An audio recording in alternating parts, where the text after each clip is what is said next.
मनसेची मान्यता रद्द करण्यासाठी उत्तर भारतीय सेनेने याचिका दाखल केली. मला वाटतं की राज ठाकरे आमचे मित्रच आहेत.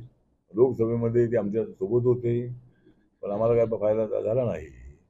विधानसभेमध्ये ते आमच्या सोबत नव्हते, तरी सुद्धा आम्ही एवढ्या 237 जागा निवडून आणल्या. त्यामुळं राज ठाकरे यांची मराठीच्या भूमिकेशी आम्ही सहमत आहोत की मराठी बोललं पाहिजे, मराठी शिकलं पाहिजे. दबाव आणून तू मराठी बोलच अशा पद्धतीची भूमिका योग्य नाही. मुंबई ही आपली आर्थिक राजधानी आहे.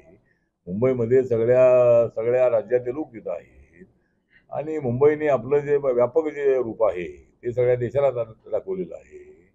त्यामुळं बोर्ड मराठी असावे ते ठीक आहे, पण सगळेच बोर्ड मराठी राहिले तर ज्यांना मराठी वाचता येत नाही, मराठी वाचता आलं पाहिजे. पण फॉरेनर कोणी आले तर त्यांना मराठी वाचता येणार नाही, त्यांना तिथं इंग्लिश बोर्ड असला पाहिजे. तर मराठीची भूमिका त्यांची ठीक आहे, पण अशी दादागिरी करणं योग्य नाही. आणि बँकांमध्ये मराठीमध्ये व्यवहार करा असं म्हणणं म्हणजे आपली इकॉनॉमी कोलॅप्स करण्यासारखं आहे. आपल्या सगळ्या बँका उद्ध्वस्त करण्यासारखं आहे. आपली इकॉनॉमी जेवढी आपल्याला आपण वाढवत आहोत, तर बँका त्यांना मराठी माणसांना घ्या ही मागणी ठीक आहे.